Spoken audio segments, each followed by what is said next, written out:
درکړی عزت د مور او خور صفات د حجاب د شرافت د نور څه غواړي الاسلام الاسلام ستا نوم باندې راغلی په قرآن کې د سورت ته جوړه لا حیاء د حوا ابی عفت مستور له دنیای تر هغې به ښکلی چې دین د ضرورت شي پرده د محبت شي خصلت د اخوت شي نور څه غواړي الاسلام الاسلام درکړی عزت د مور او خور صفات د حجاب د شرافت د نور څه غواړي الاسلام الاسلام ستا دغه حیثیت و چې ته وې او زناوره په وخت د جهالت کې به ستا ژوند ته و خطر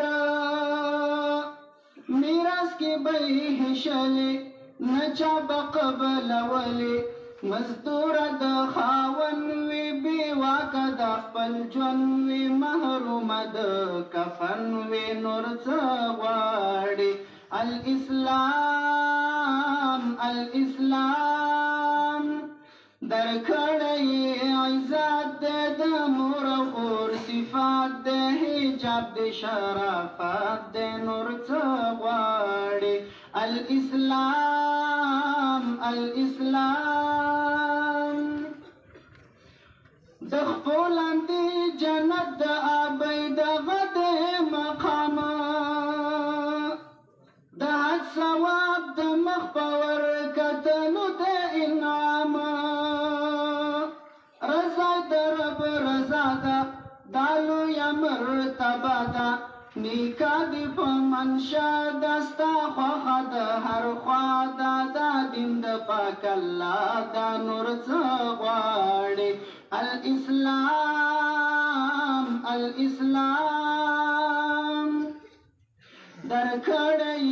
عزت د مور او خور صفات د حجاب د شرافت د نور څه غواړي الاسلام الاسلام ته ولې بغاوت کوي د دین اسلام په ډاګه نستا خوښه د ستا وجود د الله د بې باکه دا چا درته ښودلې دا لاره دا ناولې ورځم بشي بېواکه له دین نه بشي پاکه رسوا بشي هر چاکه نور څه غواړي الاسلام الاسلام درکړی عزت د مور او خور صفات د حجاب د شرافت د نور څه غواړي الاسلام الاسلام راغل په قرآن کې د هر چاله یو قانون موږ مخکې د هر څه نه کړو په دې باندې تړونه دا ښکلې زندګي ده دا لاره حقیقي ده نور بس ګبو عماره ده نه راځي په لاره دا ټولې دي بې پلاره نور څه غواړي الاسلام الاسلام درکړی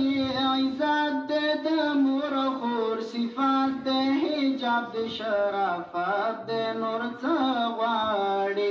الاسلام الاسلام